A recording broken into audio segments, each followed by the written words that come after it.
zikir harian kita, yaitu membaca Qaratib al-Attas. Ya, mudah-mudahan dengan barakah bacaan yang kita baca, ya, dengan tawasul dan doa juga yang tadi barusan kita baca, Allah Subhanahu wa taala senantiasa menetapkan, ya, iman dan Islam pada diri kita, dan Allah Subhanahu wa taala hindarkan kita dari berbagai macam mara bahaya. Amin amin ya rabbal alamin. Selanjutnya pada hari ini, ya, tausiah singkat yang akan dibawakan adalah berjudul Waktunya Berdoa. Ini adalah terkait tentang waktu-waktu mustajab untuk berdoa. Karena waktu itu ada yang bertanya kapan waktu yang mustajab untuk berdoa. Tentu tidak sempat dibalas singkat karena ini ada beberapa poin.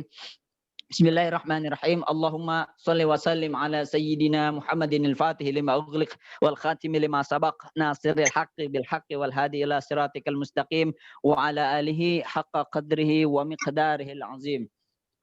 Subhanaka la ilma lana illa ma 'allamtana innaka antal alimul hakim. Rabbi shrah li sadri wa yassir li amri wahlul 'uqdatam min lisani yafqahu qawli bi rahmatika ya arhamar rahimin. Bapak Ibu para penghuni Wisma Atlet, baik itu pasien maupun nakes, ya, sebelumnya kita sudah membahas tentang keistimewaan berdoa. Bahwasanya kalau kita diantaranya doa adalah ibadah. Ya, diantaranya kalau kita misalnya ya melakukan aktivitas tanpa dibarengi dengan doa, maka itu tidak ada nilai ibadahnya sama sekali. Misalnya kita makan, ya cuma makan saja, tidak mendapatkan nilai kebaikan, tidak dicatat sebagai amal kebaikan. Tidak ada nilai pahalanya di sisi Allah Subhanahu wa taala. Begitu juga aktivitas yang lainnya, tidur, ya, dan lain sebagainya. Ya, apabila tidak dibarengi dengan doa, maka tidak ada nilai ibadahnya. Maka dari itu sangat istimewa. Ya, kemarin kita udah bahas banyak tentang keistimewaan doa. Hari ini adalah terkait dengan waktunya berdoa. Tentu kalau berdoa itu, ya, yang pertama ada aspek tempatnya, ada aspek waktunya, dan juga melihat siapa orangnya yang berdoa. Ya, jadi bisa jadi ya doanya sama, ya, bacaannya sama, tetapi yang satu kok mustajab, yang satu enggak, kan gitu. Tetapi yang satu doanya dikabulkan, yang satu enggak. Kenapa begitu? Yang pertama ngelihat tempatnya. Bisa jadi dia tempat berdoa, yang satu di tempat yang memang mustajab. Bisa jadi karena apa namanya tempat waktunya. Yang satu berdoa ketika waktunya mustajab, yang satu berdoa di waktu yang biasa. Bisa jadi juga karena faktor orangnya. Yang paling penting sih faktor orangnya, yaitu yang satu orangnya misalnya senantiasa menjauhi perbuatan maksiat, yang satu sering maksiat misalnya, atau yang satu misalnya sering makannya sembarangan dah, sering makan makanan yang syubhat, yang haram dan lain sebagainya. Sedangkan yang satu orangnya sangat menjaga makanannya, jangan kata yang haram, yang syubhat aja dia nggak mau makan. Nah, itu bisa jadi faktor-faktor yang mempengaruhi kenapa doa yang orang satu dikabulkan sementara yang lain tidak dikabulkan. Misalnya saja suatu ketika Al-Imam Hanafi, ya, pernah berjalan bersama muridnya.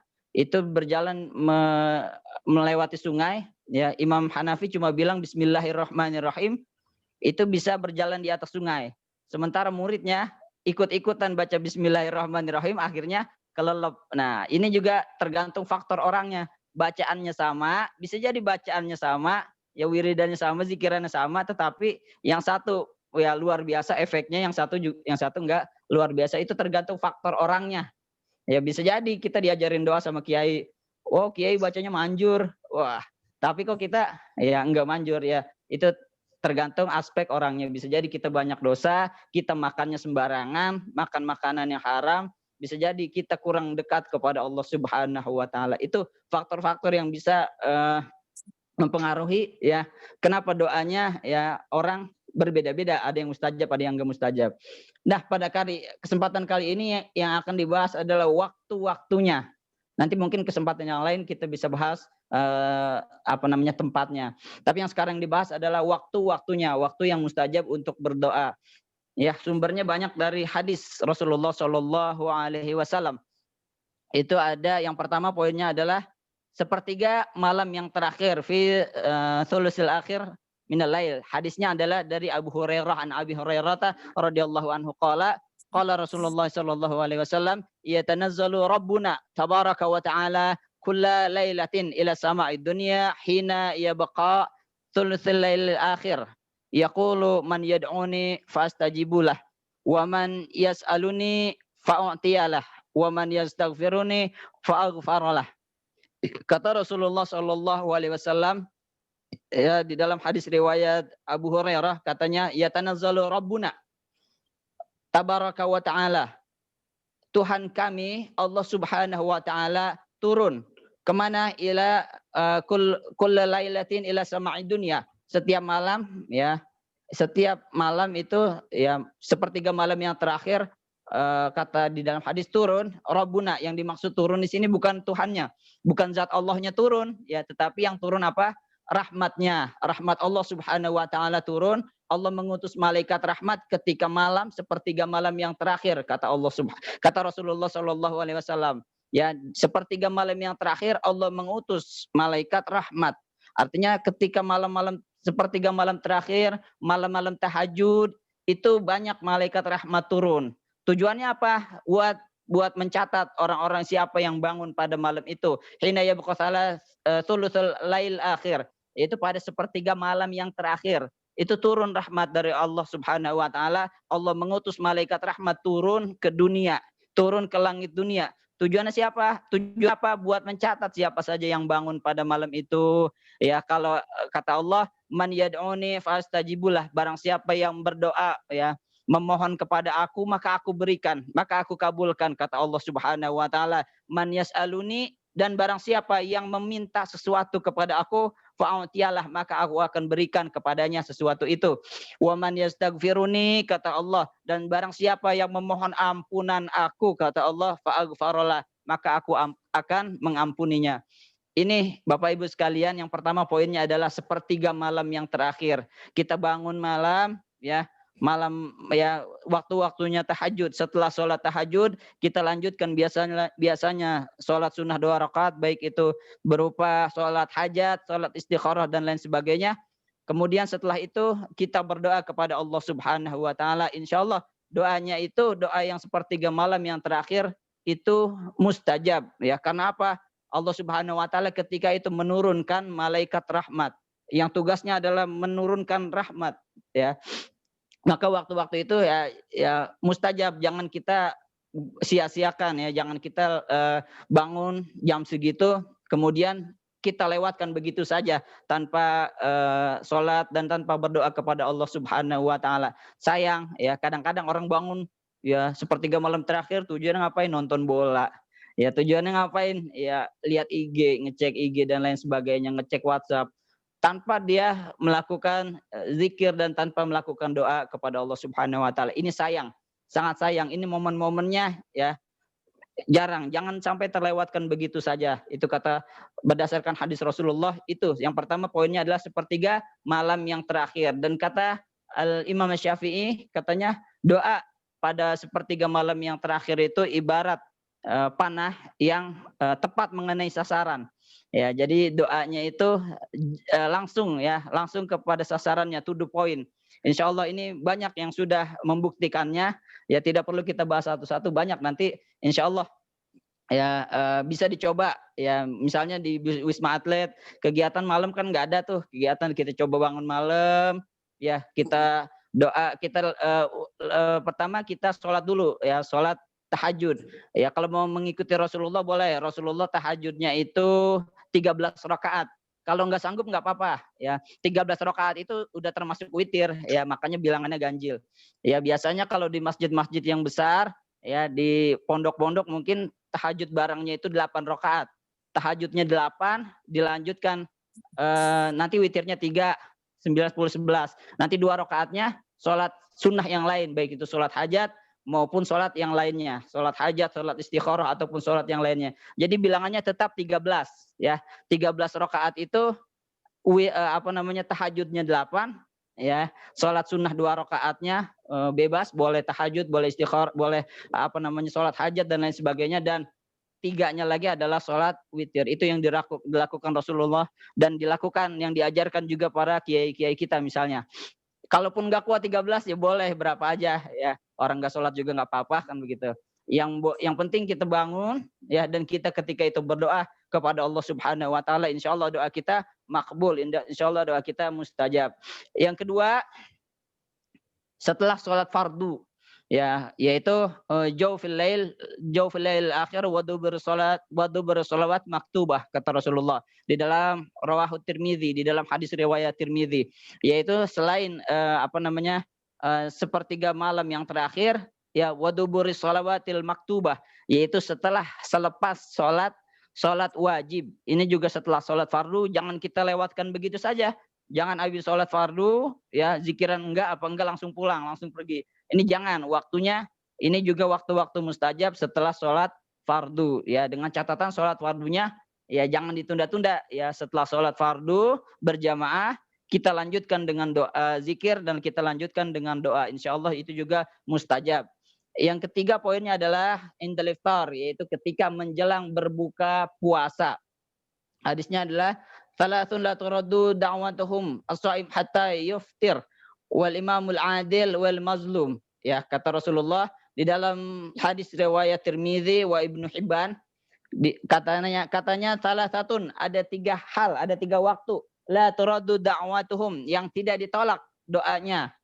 Apa itu? As-shaim hatta yuftir. Ada 3 orang nih kata Rasulullah yang doanya tidak tertolak. As-shaim hatta yuftir, yaitu seorang yang berpuasa ya sampai dia berbuka, wal imamul adil, dan imam yang adil, wal mazlum, dan doanya orang yang dizolimi. Tetapi di sini poin yang digarisbawahi adalah yaitu ketika berbuka puasa, ketika hendak menjelang berbuka puasa, itu adalah waktu yang mustajab ya. Makanya kalau di bulan Ramadan ya, menjelang berbuka puasa, menjelang maghrib, jangan keluyuran, jangan kita istilahnya ngabuburit. Ngabuburit itu jangan kelamaan ya, udah mau maghrib masih ngabuburit ya, jangan. Ataupun jangan nonton TV doang, sayang ya. Mau menjelang maghrib yang ditontonin TV aja ya, ditontonin TV buat apa? Nunggu azan maghrib, jangan. Tetapi kita gunakan untuk doa yang baik, misalnya Allahumma innaka afuwun tuhibbul afwa fa'fu anna ya karim. Selanjutnya, ini mungkin waktunya terbatas, saya singkat saja. Selanjutnya ada lagi poinnya bainal adzan wal iqamah. Itu adalah doanya orang antara adzan dan iqamah. Itu juga waktu-waktu yang mustajab. Dalilnya adalah inna du'a la yuradu bainal adzan wal iqamah fad'u. Kata Rasulullah di dalam hadis riwayat Imam Ahmad, sesungguhnya doa, inna du'a la yuradu, tidak ditolak. Kapan? Bainal adzan wal iqamah, yaitu ketika ya antara dikumandangkannya adzan sampai dikumandangkannya iqamah. Fad'u, kata Rasulullah, maka berdoalah kalian di waktu-waktu tersebut. Ini waktunya sangat sempit ya, juga kita pergunakan ya, jangan sampai kita terlewat begitu saja. Selanjutnya hadisnya adalah fi yaumil jum'ah, yaitu ketika hari Jumat. Hadisnya dari Abu Hurairah, an Abi Hurairah Rasulullah sallallahu alaihi wasallam qala inna fi yaumil jum'ati la sa'atan la yuwafiquha muslimun qa'imun yusalli yas'alullaha khairan illa atahu iyyah. Kata Rasulullah, sesungguhnya pada hari Jumat itu terdapat suatu waktu, satu waktu la yuwafiquha muslim ya, yang mana kalau seorang muslim itu berdoa meminta kebaikan kepada Allah Subhanahu wa taala, katanya pasti Allah Subhanahu wa taala memberikan, pasti Allah Subhanahu wa taala mengijabahnya. Kapan waktunya? Al-Imam An-Nawawi di dalam syarah Sahih Muslim menjelaskan bahwasanya ya yang dimaksud hadis ini adalah waktu antara imam khutbah, yang antara duduknya imam ketika 2 khutbah. Itu waktu-waktu yang mustajab. Jadi antara imamnya itu duduk, kan antara khutbah yang pertama mau khutbah kedua itu duduk dulu. Nah, itu waktu yang itu adalah waktu yang mustajab. Menurut Al-Imam An-Nawawi, waktunya juga sangat singkat. Itu jangan sampai kita terlewatkan. Ya, kita pergunakan dengan sebaik-baiknya. Yang selanjutnya adalah doa ya ketika hujan, ketika turun hujan. isnatani la turaddani du'a indal inna nida wa tahtal matar. Ya, kata Rasulullah, dua hal, ya dua waktu yang mana doa itu tidak bisa ditolak, yang tidak tertolak doa kapan an-nida, yaitu ketika tadi azan, wa tahtal matar, dan ketika turunnya hujan. Sebab apa? Bapak Ibu, ketika turunnya hujan itu sama ya, hujan itu adalah rahmat dari Allah Subhanahu wa taala. Maka ketika hujan turun, Allah mengutus malaikat rahmat. Maka dari itu ketika ada malaikat rahmat nih, mumpung dia turun ya, maka kita ya disarankan oleh Rasulullah untuk berdoa pada waktu itu. Sebab apa? Ada malaikat rahmat yang mencatat ya, yang menurunkan rahmat ya. Barangkali siapa tahu malaikat rahmat ketika sedang menurunkan hujan, kita juga kedapatan rahmatnya dari Allah Subhanahu wa taala. Selanjutnya yang terakhir adalah poinnya adalah ketika sujud di dalam salat. An Ibnu Abbas radhiyallahu anhu, dari Ibnu Abbas, an anna Rasulullah sallallahu alaihi wasallam qala, Rasulullah bersabda, fa amma ruku ya